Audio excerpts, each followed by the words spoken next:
হিন্দুত্বকে বিজেপির পিতৃকুলে, হিন্দুত্বের জেগের তুলে ভোট হয় না, এখানে ডিভাইড অ্যান্ড রুল হয় না।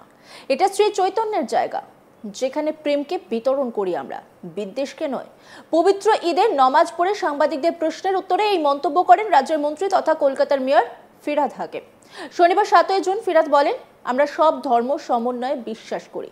প্রকৃত হিন্দু যারা, তারা অন্যের ধর্মকে সেভাবে সম্মান করে। সুতরাং হিন্দুত্বের জিগের তুলে ভোট হয় না। আমি মসজিদে নমাজ পড়ি, পাশেই আমাদের দুর্গাপুজো।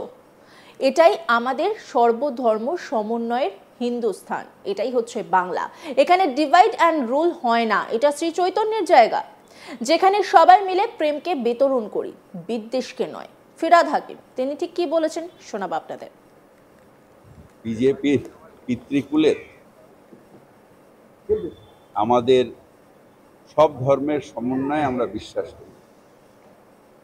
প্রকৃত হিন্দু যারা, তারা অন্যের ধর্মকে সেইভাবেই সম্মান দেয়। সুতরাং হিন্দুত্ব জিগির তুলে ভোট হয় না। আমি মসজিদে নামাজ পড়ি, পাশে আমাদের দুর্গাপুজো হয়। এটাই আমাদের সর্বধর্ম সমন্বয়ের পীঠস্থান হচ্ছে বাংলা। এখানে এইসব ডিভাইড অ্যান্ড রুল হয় না। এখানে শ্রী চৈতন্যের জায়গা, যেখানে আমরা সবাই মিলে প্রেমকে বিতরণ করি, বিদ্বেষকে নয়।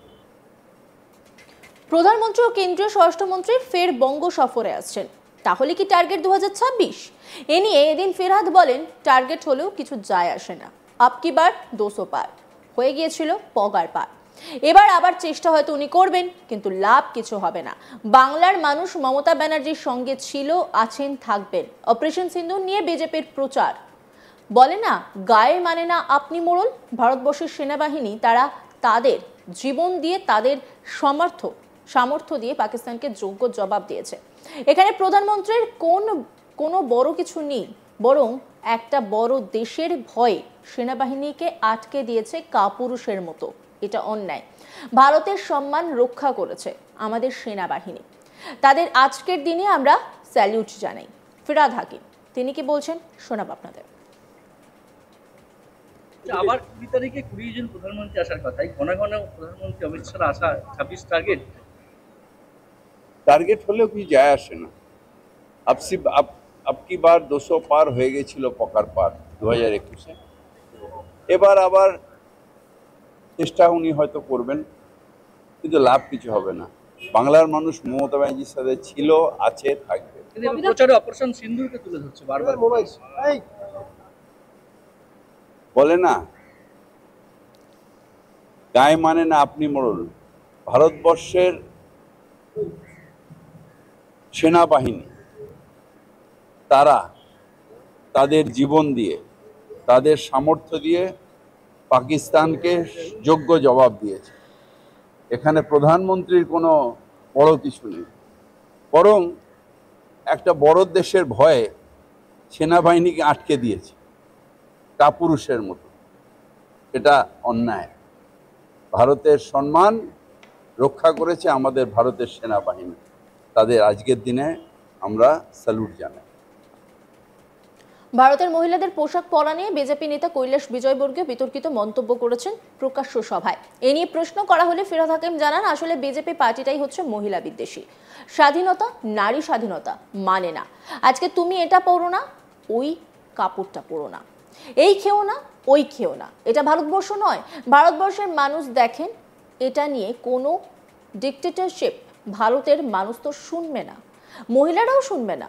মহিলারা আমাদের বাংলায় দুর্গার রূপ, এদের অবমাননা করা যায় না। তোমাদের নিজেদের মনের মধ্যে নোংরা অন্যায় আছে। নারী স্বাধীনতা অর্থাৎ স্বাধীন। তোমাকে যেমন আমি বলতে পারি না, তেমনি তুমিও কাউকে বলতে পারো না। কি বলেছেন তিনি শোনাবো আপনাদের।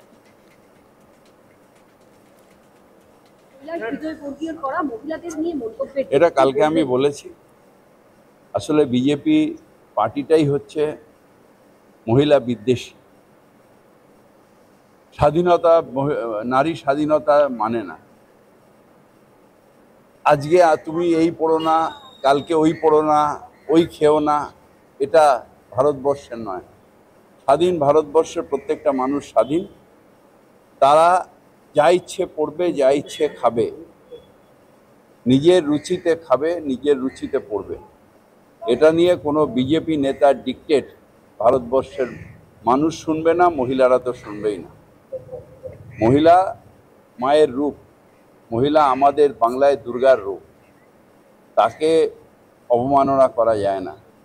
কি পড়বে না পড়বে, তোমার নিজের মনের মধ্যে নোংরা মানে আছে, কি বলে, অন্যায় আছে, মনের মধ্যে অন্যায় আছে, তাই তুমি অন্যায় দেখো। নারী স্বাধীনতা অর্থাৎ স্বাধীন। তোমাকে যেরকম আমি বলতে পারি না কিছু করবেন না বা কি করবেন না করবেন, যেরকম আমি বলতে পারবো না, তুমিও কাউকে বলতে পারবে না। এটাই ভারতবর্ষ। প্রসঙ্গত বিতর্কিত মন্তব্য করে ফের শিরোনামে উঠে এসেছেন গো বলয়ের এক বিজেপি নেতা। প্রকাশ্য মঞ্চে তিনি বলেছেন, খোলামেলা বা ছোট পোশাক পরা মেয়েদের একেবারেই পছন্দ করেন না। তিনি বলেন, পশ্চিমে এটার রেওয়াজ আছে, কম কথা বলা। রাজনীতিবিদ ও খোলামেলা পোশাক পরা ওরা পছন্দ করে, কিন্তু ওদের এই সংস্কৃতির সঙ্গে আমি একমত নই। তিনি এও বলেন, আমাদের দেশে মহিলারা বেশি গয়না পরলে, সুন্দর কাপড় পরলে তাদের ভালো মনে করা হয়। তিনি এও বলেন, ছোট পোশাক পরা কেউ ছবি তুলতে চাইলে তিনি ফিরিয়ে দেন। তার কথায় মাঝে মধ্যে মেয়েরা ছবি তুলতে আসে। আমি বলি, বেটা, পরের বার ঠিকঠাক জামা কাপড় পরে এসো, তখন ছবি তুলবো। আমরা যে বিজেপি নেতার কথা বলছি তার নাম কৈলাস বিজয়বর্গীয়। শুক্রবার ইন্দোরে মেয়েদের পোশাক নিয়ে এই মন্তব্য করে বিতর্কে জড়িয়েছেন তিনি। কি বলেছেন তিনি শোনাব আপনাদের। पाश्चात्य कहावत है जो अच्छी नहीं है, पर वो पाश्चात्य मतलब विदेशों में इस कहावत को बड़ा उसकी चर्चा होती है कि हमारे यहाँ क्या है कि अच्छा पहने लड़की, अच्छा श्रृंगार करे, खूब अच्छे गहने पहने, अच्छे सुंदर कपड़े पहने, तो उसको बहुत अच्छा मानते हैं, यार बहुत सुंदर है। पर विदेश में जो कम कपड़े पहनती है ना, उसको अच्छा मानते हैं। उनकी सोच है। तो ऐसा कहते हैं कि भाई कम कपड़े पहनने वाली लड़की जिस प्रकार सुंदर होती, उसी प्रकार कम भाषण देने वाला नेता भी बहुत बढ़िया होता है। ऐसी ये कहावत है विदेश में। अपने मैं इसका पालन नहीं करता हूँ, मैं तो इसको नहीं मानता हूँ। मैं तो ये मानता हूँ कि हमारे यहाँ महिला देवी का स्वरूप है, खूब अच्छे कपड़े पहने। मेरे को तो कम कपड़े वाली अच्छी नहीं लगती है। हाँ, मेरे से कई बार सेल्फी खिंचाने आती है बच्चियाँ, तो मैं कहता बेटा अच्छे कपड़े पहन के आना, बेचारा मेरे साथ, मैं मना कर देता हूँ। হিন্দুত্বকে বিজেপির পিতৃকুলের, হিন্দুত্বের জিগের তুলে ভোট হয় না, এখানে ডিভাইড অ্যান্ড রুল হয় না। এটা শ্রী চৈতন্যের জায়গা, যেখানে প্রেমকে বিতরণ করি আমরা, বিদ্বেষকে নয়। পবিত্র ঈদে নমাজ পড়ে সাংবাদিকদের প্রশ্নের উত্তরে এই মন্তব্য করেন রাজ্যের মন্ত্রী তথা কলকাতার মেয়র ফিরহাদ হাকিম। অন্যান্য খবরের আপডেটের জন্য অবশ্যই নজর রাখুন আজ তাক বাংলার ইউটিউব স্ট্রিমিংয়ে। লাইক, কমেন্ট, শেয়ার এবং সাবস্ক্রাইব করতে ভুলবেন না।